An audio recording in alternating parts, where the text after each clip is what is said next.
Muy buenas tardes, profesor. Hoy día junto a mi grupo, Bárbara León, Antonia Herrera, Constanza Soto y yo, Florencia Palavecino, hablaremos sobre el síndrome del ovario poliquístico o SOP. Primeramente hay que saber qué es el SOP. El SOP o síndrome del ovario poliquístico es uno de los trastornos endocrinos más comunes en mujeres de edad fértil y se trata de un trastorno hormonal y metabólico que se caracteriza por la presencia de múltiples quistes pequeños en los ovarios, los cuales contienen óvulos inmaduros. Esto provoca desequilibrios hormonales, específicamente un aumento de las hormonas masculinas, los andrógenos, y estos pueden influir en la salud reproductiva, metabólica y emocional de la mujer. ¿Cuáles son las causas del SOP? Bueno, principalmente tenemos la predisposición genética, que es que el SOP tiende a ser muy hereditario, y este es un fuerte componente genético. Además, tenemos desórdenes hormonales, y se genera un desequilibrio en las hormonas sexuales como el exceso de andrógenos. Además, se genera una resistencia a la insulina, ya que las células del cuerpo no responden a la insulina de manera efectiva, lo que puede provocar niveles elevados de insulina en sangre. Y tenemos los factores ambientales, que se cree como factores de la dieta, la nutrición y las toxinas ambientales también pueden ser una causa de poder padecer SOP. ¿Por qué es importante tratar el SOP? Es importante tratar este síndrome ya que puede causar infertilidad y puede aumentar el riesgo de desarrollar otras condiciones de salud graves que pueden ser a largo plazo. Estas pueden ser diabetes, enfermedades cardíacas y depresión. Además, se estima que 1 de cada 10 mujeres en edad reproductiva tiene SOP y lo ideal es tratarlo para evitar estas condiciones. Por parte de la fisiopatología, tenemos una marcada disfunción en el eje hipotálamo hipófisis ovario y exceso de andrógenos. En el SOP hay un aumento de la LH, la hormona luteinizante, y una disminución relativa de la FSH, la hormona folículo estimulante. Esto hace que el folículo no madure completamente y que el ovario produzca más andrógenos, generando acné, hirsutismo y alteraciones menstruales. Además, los ovarios no liberan los óvulos maduros de forma regular, lo que conduce a ciclos menstruales irregulares o ausentes e incluso puede causar infertilidad. Otra característica es el arresto folicular. Los folículos que contienen óvulos inmaduros no se desarrollan completamente, lo que resulta en múltiples quistes pequeños que se observan en los ovarios. La resistencia a la insulina puede ser tanto una causa como un efecto del SOP. Las células de las mujeres que la padecen no responden bien a la insulina, por lo que al detectar que la glucosa en sangre sigue alta, el páncreas compensa produciendo más insulina de lo normal. Los niveles altos de insulina pueden aumentar la producción de andrógenos por parte de los ovarios y afectar la función ovulatoria. Y también los adipocitos que liberan hormonas y citoquinas llamadas adiposinas, como la leptina, la adiponectina y el TNF-alfa. Estas moléculas influyen en el metabolismo y en la resistencia a la insulina. Además, el exceso de andrógeno favorece el acúmulo de grasa abdominal, que a su vez empeora la resistencia a la insulina, cerrando el círculo vicioso. El SOP se caracteriza principalmente por un ciclo menstrual irregular, menstruaciones irregulares escasas, abundantes, intermitentes o incluso la ausencia del periodo, amenorrea. Problemas cutáneos como acné que puede ser difícil de tratar o piel grasa, exceso de vello, el hirsutismo, crecimiento excesivo de vello en la cara, puede ser en el labio superior y barbilla, o en el cuerpo, en pecho, abdomen y muslos. Pérdida de cabello, adelgazamiento del cabello o directamente calvicie de patrón masculino. Aumento de peso, dificultad para perder peso o el aumento del peso, especialmente alrededor del vientre. Y la resistencia a la insulina, que a menudo se asocia con el SOP y puede causar acantosis nigricans, un oscurecimiento y engrosamiento de la piel en áreas como cuello y axilas.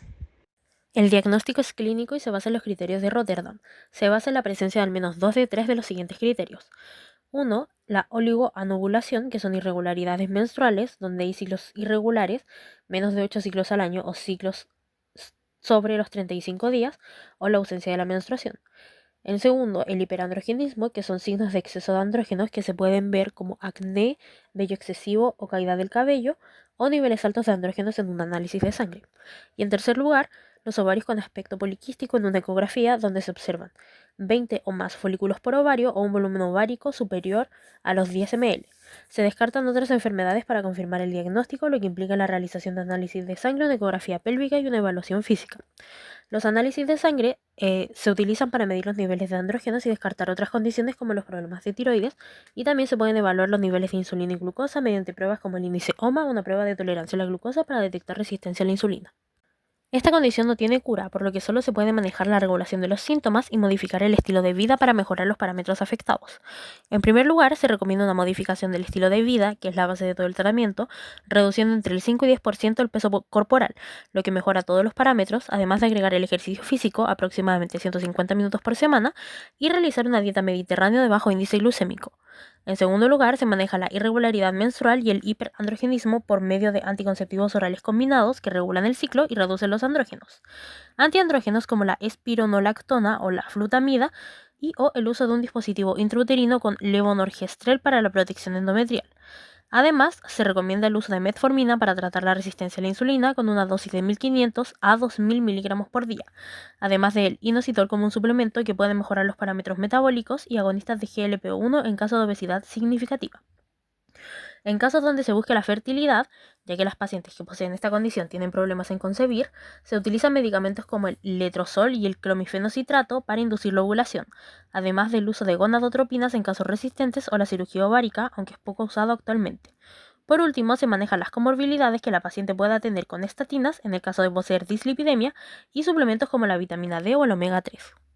En conclusión, el abordaje clínico del síndrome de ovario poliquístico representa un desafío continuo, ya que al ser una condición crónica, sin cura y aún poco estudiada en su totalidad, su manejo se centra en el control sintomático y la prevención de comorbilidades. Además, es crucial considerar su alta prevalencia y el gran número de casos sin diagnosticar, lo que enfatiza la necesidad de un alto índice de sospecha clínica para un diagnóstico temprano y una intervención que mejore la calidad de vida a largo plazo de las pacientes. Respondiendo a la pregunta 1, el fundamento bioquímico central en la mayoría de los casos de SOP se basa en la resistencia a la insulina periférica que conduce a una hiperinsulinemia compensatoria, la cual actúa sinérgicamente con la hormona luteinizante para estimular a las células de la teca ovárica a producir andrógenos en exceso, mientras que simultáneamente suprime la síntesis hepática de la globulina transportadora de las hormonas sexuales. Este desequilibrio resulta en un aumento de la testosterona libre biológicamente activa, lo que explica los signos y síntomas asociados al hiperandrogenismo, así como la disfunción ovulatoria al alterar la maduración folicular, lo que lo vincula directamente con las manifestaciones metabólicas como el riesgo aumentado de diabetes tipo 2 y dislipidemia debido a la resistencia a la insulina subyacente. Respondiendo a la pregunta número 2, ante la sospecha de SOP, la batería inicial del laboratorio debería incluir la medición de testosterona total y libre para confirmar el hiperandrogenismo bioquímico. Además, junto con TSH, prolactina y 17-hidroxiprogesterona, para excluir patologías con síntomas similares como el hipotiroidismo, hiperprolactinemia o hiperplasia suprarrenal congénita no clásica. Además, se debe evaluar el perfil metabólico con glicemia e insulina basal para calcular el índice OMA-IR, el perfil lipídico completo y PTGO, ya que el ultrasonido por sí solo no es suficiente para el diagnóstico al ser inespecífico y no se puede evaluar el estado metabólico del paciente y así no podemos descartar otras causas endocrinas del paciente. Respondiendo a la pregunta 3, el perfil androgénico orienta el origen del exceso androgénico y la conducta a seguir. Niveles moderadamente altos de testosterona total o libre con DHEAS y 17-OHP normales sugieren un origen ovárico típico del SOP, mientras que una elevación marcada de la 17-OHP apunta a una hiperplasia suprarrenal congénita no clásica que requiere confirmación con test de ACTH. Niveles muy altos de DHEAS sugieren una patología suprarrenal que podría ser tumoral, y niveles extremadamente altos de testosterona total levantan la sospecha de un tumor secretor de andrógenos. Contestando a la pregunta 4, al medir cantidades de andrógenos en las mujeres, debemos tener mucha atención ante la baja precisión y sensibilidad de los inmunoensayos convencionales de testosterona para las citadas gamas femeninas, así como la posible reactividad cruzada con otros esteroides que puede dar valores falsamente alterados, siendo los ensayos de testosterona libre en su forma directa de naturaleza poco confiable. Por lo tanto, ante un cuadro clínico asociado a hiperandrogenismo que no se corresponda con resultados normales dados por este tipo de técnicas, el método de elección se debe basar en la cromatografía líquida acoplada a espectrometría de masas en tándem, dado que es un método que permite conseguir una mejor especificidad y sensibilidad al detectar correctamente las concentraciones bajas de andrógenos que son típicas en las mujeres. Respondiendo a la pregunta 5, para supervisar la respuesta al tratamiento y los cambios de los patrones de estilo de vida, es necesario utilizar indicadores metabólicos tales como la insulina basal y el índice OMA para evaluar la mejora en la sensibilidad a la insulina, junto con el perfil lipídico, en concreto los triglicéridos y el colesterol HDL. Desde una perspectiva endocrina, el aumento de la globulina transportadora de las hormonas sexuales, conocida como SHBG, y la consiguiente disminución del índice de andrógeno libre, conocido como FAI, son indicadores que reflejan la mejoría metabólica también, junto con el pronóstico de la disminución de los síntomas hiperandrogénicos, en apoyo a la evidencia acerca de que la pérdida de peso y la mejora de la insulinoresistencia también impactan en esta dirección y se asocian a la restauración de la ovulación y la regularidad menstrual.